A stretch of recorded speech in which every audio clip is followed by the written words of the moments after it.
Okay, let's spend a minute and talk about the metronome. The metronome is up here as these two little dots.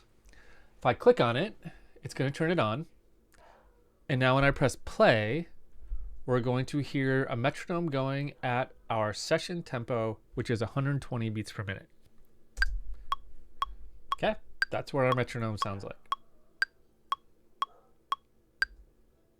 If I click on the little arrow next to the metronome, I've got some options. I can do a count in, where meaning if I hit record on something, it's going to do 1 bar before it starts recording, or 2 bars or 4 bars.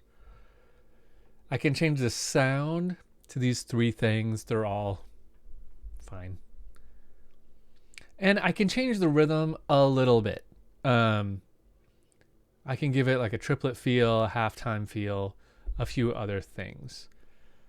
I can say, turn it on only when we're recording, whatever. So if I did like a 1 bar count in, it's going to look like this. So I'm going to hit record and record on this vocal 2 track. Ready, go. Yo, now we're recording. See, it counted 4 and then it started recording.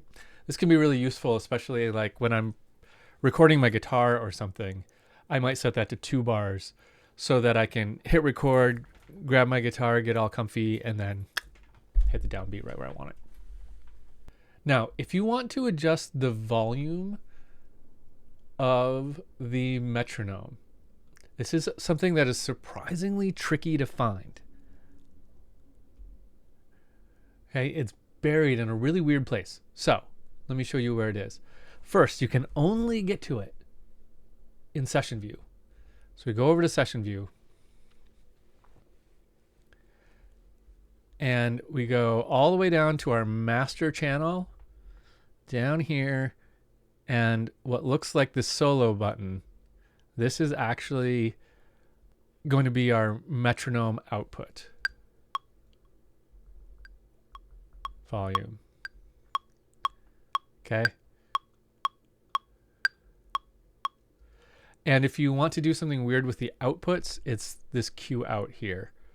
You can say, I want that just to go to my left speaker or my right speaker or something like that.